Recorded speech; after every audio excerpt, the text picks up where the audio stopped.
have a bit of a situation here with my Chamaelobivia rose quartz. Now this is a plant that I got, I would say I got it in the fall, and I did not water it over the winter time. I don't water my cacti over the winter so that they can go dormant as they're supposed to.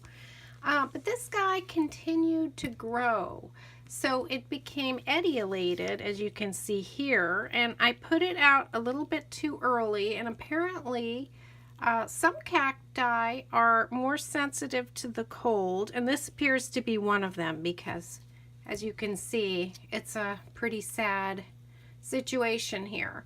So, and I have been bringing my plants in and out. It's been a very cold spring, but this one obviously has been out in the cold too much. I feel just terrible about this, but I wasn't sure if this was going to fill out or not. And I see that it has changed color down here, which I expect will go back to normal when it warms up and receives some sunlight. I expect that part to go back to green. But this part up here, aside from having this limp posture here, is starting to have some spots. So I don't know if you can see those spots there. So my thought is I should probably prune it back to where I feel like the flesh is healthy and give it a chance to create some arms that come out. So I'm not sure why this continued to grow in the summer. Most of my, over the winter, most of my cactus either slowed down their growth or stopped growing altogether when they stopped receiving water. So I'm not sure about, I think this is the only one of this kind that I have. So maybe they just grow year round. But nonetheless, I'm going to go ahead and do a little surgery and remove this etiolated, and it almost looks like cacti frostbite or something.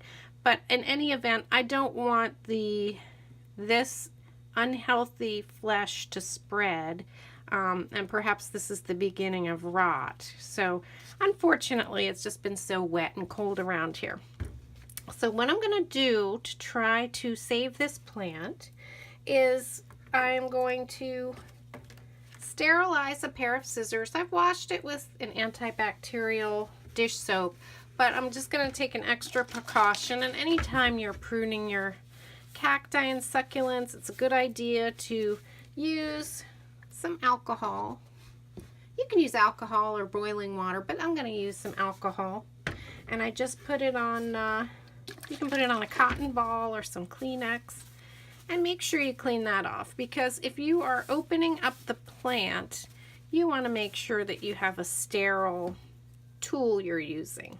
So in this case, scissors are fine. It's nothing too thick, but I'm going to go ahead and cut it back until it appears that there's healthy material in here. And actually, it seems pretty squishy.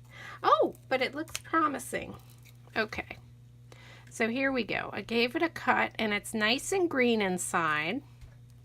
I am going to keep this indoors for a couple more weeks until we get away from this cold weather. It may be a lot warmer this week, so I might be able to put it out. But I am going to, that looks nice and healthy. And like I said, I expect the plant, once it warms up and the conditions improve, I expect the whole plant will turn green again. But now we have an open wound here, and that's going to dry off. And whenever you cut a plant, any plant, it's going to force growth hormones to push out new growth. And what I expect to happen will be that they come out of the sides as branches or pups. So we'll have to see what happens with that, but we're just going to toss away the mushy part. And this part is also fresh and not rotted looking. So it looks like I have just cut it at the right place, because both sides look healthy, and then somewhere up here is where it starts to be mushy and looks unhealthy. So I'm going to go ahead and do one more thing, and I just made a video on this. I'm going to put a little cinnamon on top, and that is going to act as an antifungal because right now this wound is wet, and I think it would be a good idea if I just sprinkle some on top. It's going to keep any fungus from growing, and I'm going to put this in a warm spot indoors and let it dry out. But I went ahead and added cinnamon. That's going to help it dry and keep fungus from growing. And right away, I think he looks a lot better. So I will do an update and we'll see what happens. We'll see if my prediction about branching or pupping is correct. And thanks for watching. Wish me luck. I hope this little guy bounces back. I feel a little guilty as a cactus mom letting it get too cold like that. But we will see what happens. So thanks for tuning in, guys. And if you haven't already, please subscribe.